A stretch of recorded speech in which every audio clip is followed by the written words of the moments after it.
Eddard. He found Littlefinger in the brothel's common room, chatting amiably with a tall, elegant woman who wore a feathered gown over skin as black as ink. By the hearth, Heward and a buxom wench were playing at forfeits. From the look of it, he'd lost his belt, his cloak, his mail shirt, and his right boot so far, while the girl had only been forced to unbutton her shift to the waist. Jory Castle stood beside a rain-streaked window with a wry smile on his face, watching Heward turn over tiles and enjoying the view. Ned paused at the door of the stair and pulled on his gloves. "It's time we took our leave. My business here is done." Heward lurched to his feet, hurriedly gathering up his things. "As you will, my lord," Jory said. "I'll help Will bring round the horses." He strode to the door. Littlefinger took his time saying his farewells. He kissed the black woman's hand, whispered some joke that made her laugh aloud, and sauntered over to Ned. "Your business," he said lightly, "or Robert's. They say the hand dreams the king's dreams, speaks with the king's voice, and rules with the king's sword. Does that also mean you fuck with the king's—" "Lord Baelish," Ned interrupted. "You presume too much. I'm not ungrateful for your help. It might have taken us years to find this brothel without you. That does not mean I intend to endure your mockery, and I am no longer the king's hand." "The dire wolf must be a prickly beast," said Littlefinger with a sharp twist of his mouth. A warm rain was pelting down from a starless black sky as they walked to the stables. Ned drew up the hood of his cloak. Jory brought out his horse. Young Will came right behind him, leading Littlefinger's mare with one hand, while the other fumbled with his belt and the lacings of his trousers. A barefoot whore leaned against the stable door, giggling at him. "Will we be going back to the castle now, my lord?" Jory asked. Ned nodded and swung into the saddle. Littlefinger mounted up beside him. Jory and the others followed. "Chatiah runs a choice establishment," Littlefinger said as they rode. "I've half a mind to buy it. Brothels are a much sounder investment than ships, I've found. Whores seldom sink, and when they're boarded by pirates, well, the pirates pay good coin like everyone else." Lord Peter chuckled at his own wit. Ned let him prattle on. After a time he quieted and they rode in silence. The streets of King's Landing were dark and deserted. The rain had driven everyone under their roofs. It beat down on Ned's head, warm as blood and relentless as old guilt. Fat drops of water ran down his face. "Robert will never keep to one bed," Lyanna had told him at Winterfell on the night long ago when their father had promised her hand to the young lord of Storm's End. "I hear he's gotten a child on some girl in the Vale." Ned had held the babe in his arms. He could scarcely deny her, nor would he lie to his sister, but he'd assured her that what Robert did before the betrothal was of no matter, that he was a good man and true, who would love her with all his heart. Lyanna had only smiled. "Love is sweet, dearest Ned, but it cannot change a man's nature." The girl had been so young, Ned had not dared to ask her age. No doubt she'd been a virgin. The better brothels could always find a virgin, if the purse were fat enough. She had light red hair and a powdering of freckles across the bridge of her nose, and when she slipped free a breast to give her nipple to the babe, he saw that her bosom was freckled as well. "I named her Bara," she said as the child nursed. "She looks so like him, does she not, my lord? She has his nose and his hair." "She does." Eddard Stark had touched the baby's fine dark hair. It flowed through his fingers like black silk. Robert's firstborn had had the same fine hair, he seemed to recall. "Tell him when you see her, my lord, as it please you. Tell him how beautiful she is." "I will," Ned promised her. That was his curse. Robert would swear undying love and forget them before evenfall, but Ned Stark kept his vows. He thought of the promises he'd made Lyanna as she lay dying, and the price he'd pay to keep them. "And tell him I've been with no one else, I swear to it, my lord, by the old gods and the new. Chatiah said I could have half a year for the baby, and for hoping he'd come back. So you tell him I'm waiting, won't you? I don't want no jewels or nothing, just him. He was always good to me, truly." "Good to you," Ned thought hollowly. "I will tell him, child, and I promise you, Bara should not go wanting." She'd smiled then, a smile so tremulous and sweet that it cut the heart out of him. Riding through the rainy night, Ned saw Jon Snow's face in front of him, so like a younger version of his own. If the gods frowned so on bastards, he thought dully, why did they fill men with such lusts? Lord Baelish, what do you know of Robert's bastards? Well, he has more than you, for a start. How many? Littlefinger shrugged. Rivulets of moisture twisted down the back of his throat. Does it matter? If you bed enough women, some will give you presents, and his grace has never been shy on that account. I know he's acknowledged that boy at Storm's End, the one he fathered the night Lord Stannis wed. He could hardly do otherwise. The woman was a Florent, niece to the Lady Celise, one of her bedmaids. Renly says that Robert carried the girl upstairs during the feast and broke in the wedding bed while Stannis and his bride were still dancing. Lord Stannis seemed to think there was a blot on the honour of his wife's house, so when the boy was born, he was shipped off to Renly. He gave Ned a sideways glance. I've also heard whispers that Robert got a pair of twins on a serving wench at Casterly Rock 3 years ago when he went west for Lord Tywin's tourney. Cersei had the babes killed and sold the mother to a passing slaver. Too much an affront to Lannister pride that close to home. Ned Stark grimaced. Ugly tales like that were told of every great lord in the realm. He could believe it of Cersei Lannister, though. But would the king stand by and let it happen? The Robert he'd known would not have, but the Robert he'd known had never been so practiced at shutting his eyes to things he did not wish to see. Why would Jon Arryn take a sudden interest in the king's base-born children? The short man gave a sudden shrug. He was the king's hand. Doubtless Robert asked him to see that they were provided for. Ned was soaked through the bone and his soul had grown cold.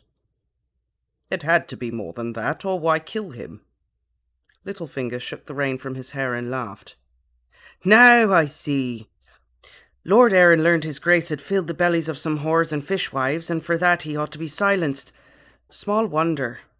Allow a man like that to live, and next he's like to blurt out that the sun rises in the east. There was no answer Ned Stark could give to that but a frown. For the first time in years, he found himself remembering Rhaegar Targaryen. He wondered if Rhaegar had frequented brothels. Somehow he thought not. The rain was falling harder now, stinging his eyes and drumming up against the ground. Rivers of black water were running down the hill when Jory called out, "My lord!" His voice was hoarse with alarm, and in an instant the street was full of soldiers. Ned glimpsed ringmail over leather, gauntlets and greaves, steel helms with golden lions on the crests. Their cloaks clung to their backs, sodden with rain. He had no time to count, but there were 10 at least, a line of them, on foot, blocking the street with long swords and iron-tipped spears. "Behind!" he heard Will cry, and he turned his horse. There were more on the back of them, cutting off the retreat. Jory's sword came singing from its scabbard. "Make way or die!" "The wolves are howling," their leader said. Ned could see rain running down his face. "Such a small pack, though." Littlefinger walked his horse forward, step by careful step. "What is the meaning of this? This is the hand of the king." He was the hand of the king. The mud muffled the hooves of the blood-bay stallion. The line parted before him. On a golden breastplate, the Lion of Lannister roared its defiance. "Now, if truth be told, I'm not sure what he is." "Lannister, this is madness," Littlefinger said. "Let us pass. We're expected back at the castle. What do you think you're doing?" "He knows what he's doing," Ned said calmly. Jaime Lannister smiled. "Quite true. I'm looking for my brother. You remember my brother, don't you, Lord Stark? He was with us at Winterfell. Fair-haired, mismatched eyes, sharp of tongue, a short man." "I remember him well," Ned replied. "It would seem that he met some trouble on the road. My lord father is quite vexed. You would not perchance have any notion of who might have wished my brother ill will, would you?" "Your brother has been taken at my command to answer for his crimes," Ned Stark said. Littlefinger groaned in dismay. "My lords!" Sir Jaime ripped his longsword from its sheath and urged his stallion forward.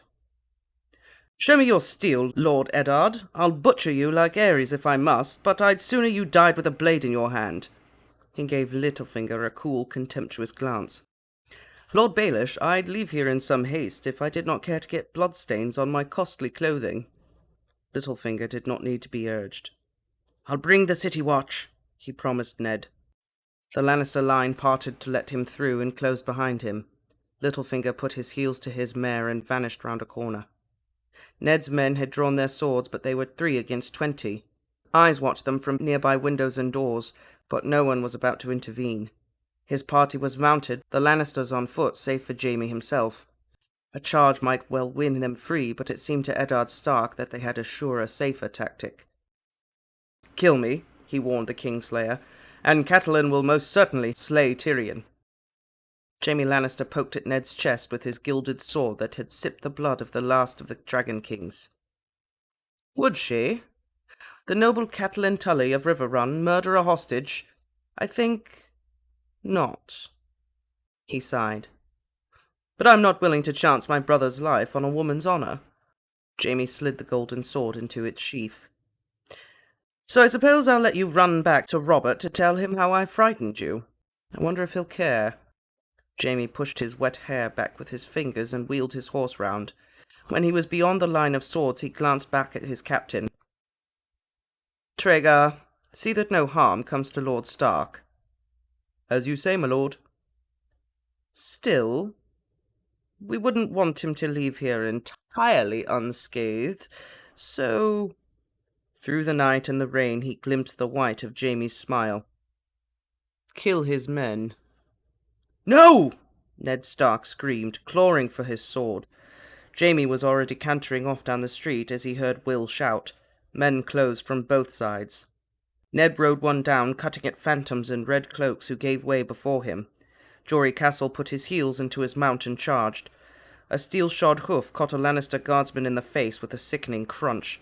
A second man reeled way for an instant, and Jory was free. Will cursed as they pulled him off his dying horse, swords slashing in the rain. Ned galloped to him, bringing his longsword down on Traegar's helm. The jolt of impact made him grit his teeth. Traegar stumbled to his knees, his lion crest sheared in half, blood running down his face. Heward was hacking at the hands that seized his bridle when a spear caught him in the belly. Suddenly Jory was back among them, a red stain flying from his sword. "No!" Ned shouted. "Jory, away!" Ned's horse slipped under him and came crashing down in the mud. There was a moment of blinding pain and the taste of blood in his mouth. He saw them cut the legs from Jory's mount and drag him to the earth, swords rising and falling as they closed in round him. When Ned's horse lurched back to its feet, he tried to rise, only to fall again, choking on his scream. He could see the splintered bone poking through his calf. It was the last thing he saw for a time. The rain came down and down and down. When he opened his eyes again, Lord Eddard Stark was alone with his dead. His horse moved closer, caught the rank scent of blood, and galloped away. Ned began to drag himself through the mud, gritting his teeth at the agony in his leg. It seemed to take years. Faces watched from candlelit windows, and people began to emerge from alleys and doors, but no one moved to help. Littlefinger and the city watch found him there in the street, cradling Jory Castle's body in his arms. Somewhere the gold cloaks found a litter, but the trip back to the castle was a blur of agony, and Ned lost consciousness more than once. He remembered seeing the red keep looming ahead of him in the first grey light of dawn. The rain had darkened the pale pink stone of the massive walls to the colour of blood. Then Grand Maester Pycelle was looming over him, holding a cup, whispering, "Drink, my lord. Here, the milk of the poppy, for your pain." He remembered swallowing, and Pycelle was telling someone to beat the wine to boiling and fetch him clean silk. And that was the last he knew. Way to go, Catelyn. Ruining literally everything. Literally everything. As far as I'm concerned, Jaime Lannister didn't break Ned's leg.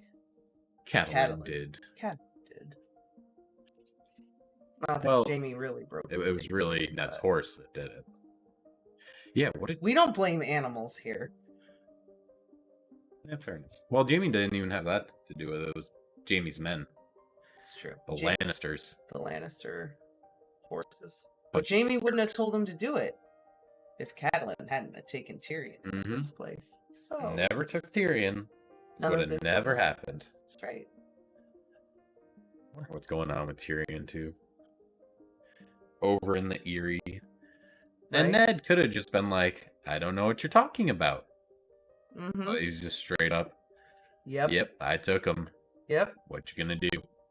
Even it's covering, kind of even Ned. covering for his wife, just being like, yeah, it was me, when really it was like, Catelyn did it and then told Ned she did it. Yeah, pretty much. So honorable, but so stupid. yeah, I don't know if that's really kind of hit you want to take. Yeah. I don't know. Yeah, you don't have to throw her under the bus, just deny. Just don't agree just with him be either. like, I don't know what you're talking about. Last I knew, he was up at the wall. Right? He never came back. Catelyn's been in Winterfell. How could she have taken him from the Riverlands? Right. Yeah, just play dumb, Ned. Everyone else thinks you're a big dumb northerner. Just act like one. I know. But no. Honest. Old honest Ned. Yep. Apparently the king isn't too angry at him because he brought him back and is taking care of him. Right. So the king definitely wasn't like...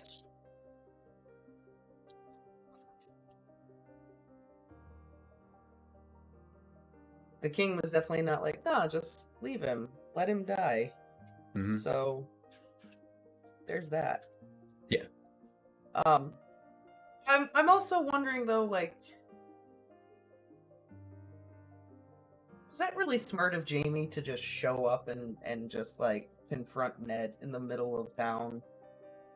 Oh no, definitely not. Like, there's a smarter way to go about trying to get your brother back. Yeah. Because, I mean, either way, you know, he's one of the king's best friends. Yeah. I mean, right now, Robert could literally just say, off with his head. Yeah. That's it. End of story. Queen might have something to say about it, but... I don't know. I feel like Jaime should have thought about that a little bit before he did it. Because now what's going to happen is Robert going to just be pissed off that Ned got hurt and Jaime did it? Is Robert... Well, now it's just the beginning of a war, one way or another. Yeah, that's true. Everyone's just so salty now at this point. That's what I mean. What's Robert gonna think about all this? Because now he's gonna be like... Because he's kind of in the middle of it, right? Exactly. Like, Catelyn lit the fuse, and now you see it igniting. Right, you see the tension starting to flare between Lannister and Stark, and it's like... Here we go! This is gonna not... This is... But prior to that, we did learn that Robert had another bastard. Right. Who would have thought? And apparently she loves him still and has been faithful to him. Right. And wants to know when he's coming back. Oh, dear God, the naivete. It's very sad. It's so sad. I wonder if he knew that he slept with a developmentally disabled person.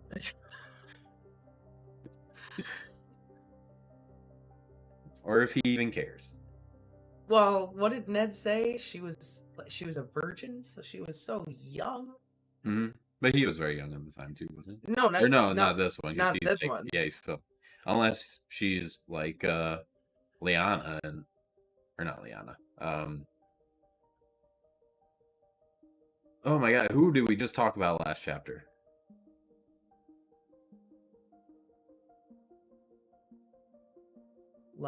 Liza. Yes, unless she's like Liza and still breastfeeding her child at 6 years old. Well, no, it's because it was a baby. I know. Sorry.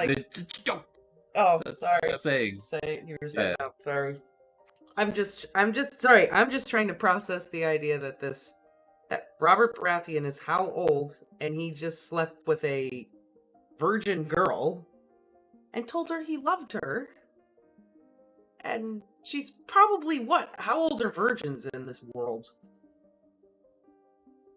14? 14, 15 maybe, you know. I'm going to err on the But side.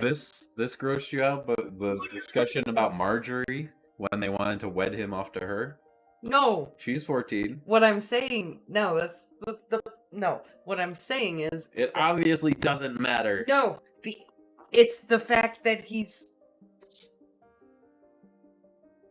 telling this young girl that he loves her and all this stuff, like almost like wooing Mm-hmm. this young girl who is clearly clueless to the point where like she thinks they're in love. Yeah.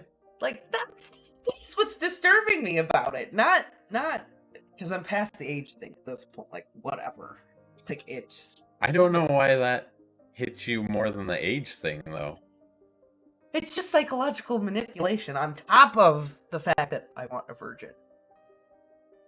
It's just like not you. It's You not know how drunk he probably was when he said That's what I'm that. saying. It's not like he intentionally did that. It's just probably what came out. In that moment, he probably did love her. Well, that's why I'm just saying it's. I understand why Ned feels like trash talking to this girl. Well, and yeah. He's so uncomfortable about it. And apparently his sister felt the same way. That Yeah. Robert was not good. Right. What does Well she say? off. Love doesn't change a man's nature. Yeah. Like, Lyanna knew, like, I don't care how much he loves me, he's still not going to be faithful. Like, it doesn't matter. Exactly. See? Lyanna had a brain in her skull. Mm-hmm. She was somewhat smart.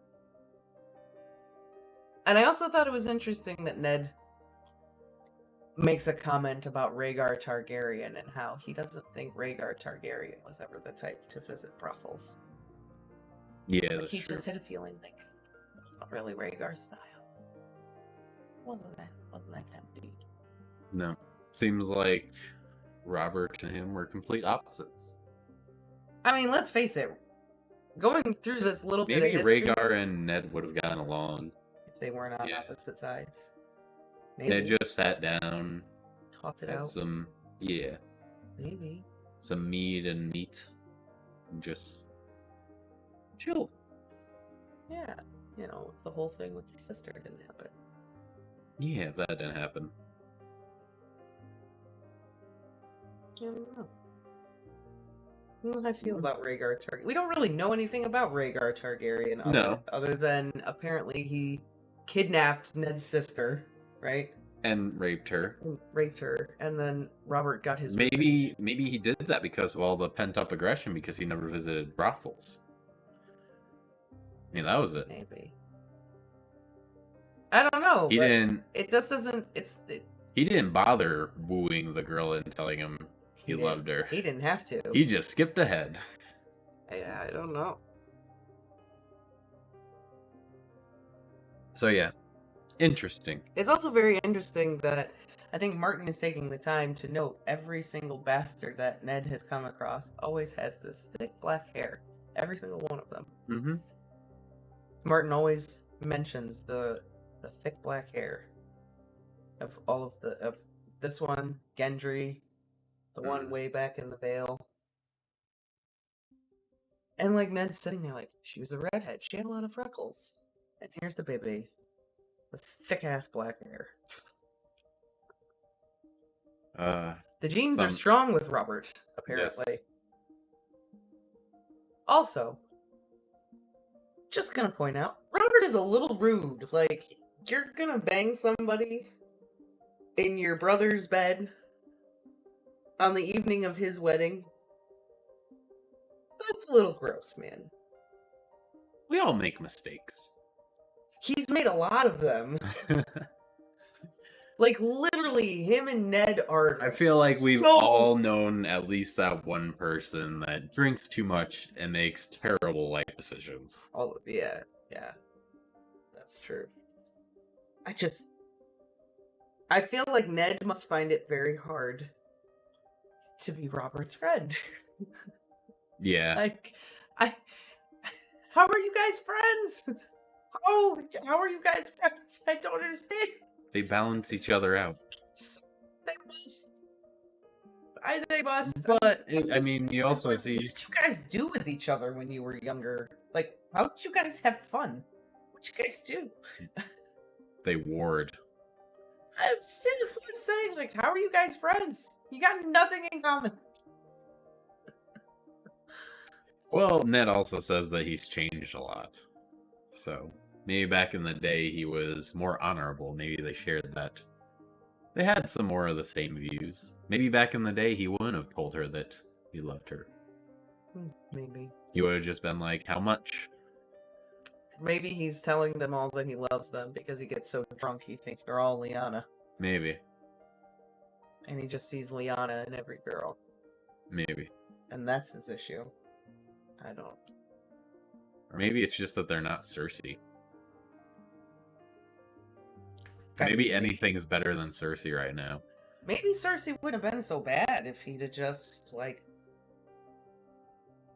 tried a little bit with her. I don't know. Maybe he did try. We don't know.